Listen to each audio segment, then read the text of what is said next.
Okay, so this Sunday is the 2019 Royal Rumble, the first pay-per-view of the new era. Let's just get this over with quickly. Let's talk about the two pre-show matches, and then we get on to the main card. Pre-show match number one, Shinsuke Nakamura versus Rusev for the United States Championship. Shinsuke Nakamura is a dead character. Rusev is a dead character. The United States Championship is an irrelevant dead title. This is a dead match. Rusev wins. Well, let's move on, because nobody cares. Fatal 4-way match for the Cruiserweight Championship. Buddy Murphy defends against Hideo Itami, Kalisto, and Akira Tozawa. I don't see either one of those three winning, so I'm going to go with Buddy Murphy. Let's move on to what matters most, the main card. Kicking it off, Becky Lynch versus Asuka for the Smackdown Women's Championship. We just put the belt on Asuka. Makes no sense for her to lose to it, especially if your end game is to get Becky to WrestleMania. Asuka retains. Let's move on. Sasha Banks versus Ronda Rousey for the Raw Women's Championship. I don't see Sasha Banks winning. I see Ronda winning, and and guess what? We are officially 1 year into Rousey's run as a WWE wrestler, and she's done absolutely nothing noteworthy. Becky Lynch, the in-house star, has got more notoriety to the women's division than Rousey did in an entire year. Who'd have thunk it? That in-house work does more than outside help. I don't want to be the one who say, I told you so. But I knew Rousey was going to be a mediocre player at best. She's done absolutely nothing since she's been here. Let's move on. We got The Bar defending the SmackDown Tag Team titles against The Miz and Shane. You got this whole storyline going with Miz and Shane. You might as well just put the damn belts on them and just call it a day. That's all I got to say about that. AJ Styles, Daniel Bryan for the WWE Championship. To be honest with you, I don't know why we're having another match with this. Daniel Bryan beat AJ Styles very clean at TLC in the rematch, and now we're forcing another match between these two. I have no doubt that these two are going to steal the show and have a kick-ass match. I don't see AJ Styles winning, especially since Daniel Bryan has been really, really hitting his stride as the Ra's al Ghul of the WWE, the evil environmentalist. At this point, I would have Bryan carry the strap into WrestleMania. I don't see AJ winning. I wouldn't be upset if he wins, but I would have some disappointment because Bryan has been doing so good as a new character. I think he deserves to drop the belt at Mania. That's just me. All right.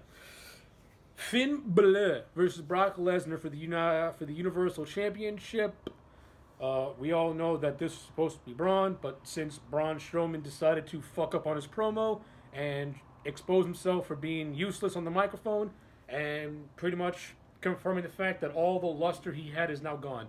I was a big Braun Strowman fan when he was red hot, but he's dead. His character is dead, and I have no desire to care about Braun Strowman anymore. Thank you, WWE. I love you.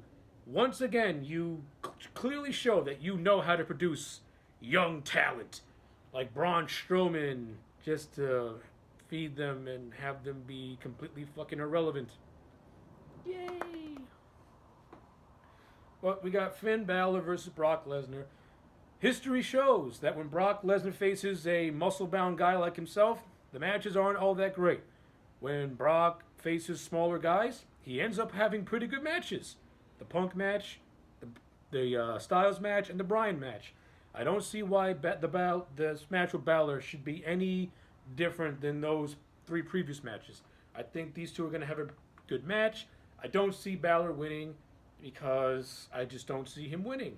Not because it's not out of the realm of possibility, but because if your end game is to have Brock Lesnar drop the belt to, let's say, Seth Rollins at WrestleMania, then why would you put the belt on Balor? And I don't see the Demon coming into play, which is a shame because this match should be billed as the Demon versus the Beast. It has a good ring to it. Instead, it's Balor versus Brock, and it just sounds plain, boring, and generic. Marketing-wise. Match-wise, I think these two are going to have a good match. Not a great match, but a good match. All right, let's talk about the two big Rumble matches. Kicking it off with the women. I predict that Charlotte's going to win, but knowing this company, they're going to do what they did with Roman Reigns back in 2017, and they're going to shoehorn Becky into this thing, and you might get a Rumble 94 fuck finish with Charlotte and Becky both touching the ground first, planting the seeds for a triple threat match with Ronda Rousey. That's how that's going to play out. I'm not a Charlotte fan, but keeping up with the storyline, it makes sense that either Charlotte or a fuck finish with her and Becky is the conclusion of this match. That's it. And I wouldn't even main event, to be honest with you. If that's the overall finish, I would not put that as the main event. I would put the men's Rumble at the main event, because the men's Royal Rumble, I only got 2 predictions for the men's Royal Rumble. I'm predicting either Seth Rollins, and I am predicting Drew McIntyre. I think either one of those two are going to be are going to be the Rumble winner this year. Drew, he's been getting that good build. Him winning the Rumble will be a feather in the cap. Seth Rollins, all that nonsense with Roman Reigns has killed us with his heat. All the Dean Ambrose feud was a complete and utter flop. Rollins needs to get some big, massive heat back. And by doing that, he has to win the Royal Rumble. If Rollins loses, I don't know what else you can do with him. At least with Drew, you can still continue that climb. I can see Drew becoming Money in the Bank sometime in June if you don't want to give him the Rumble match. But to me, it's either going to be Seth or it's going to be Drew.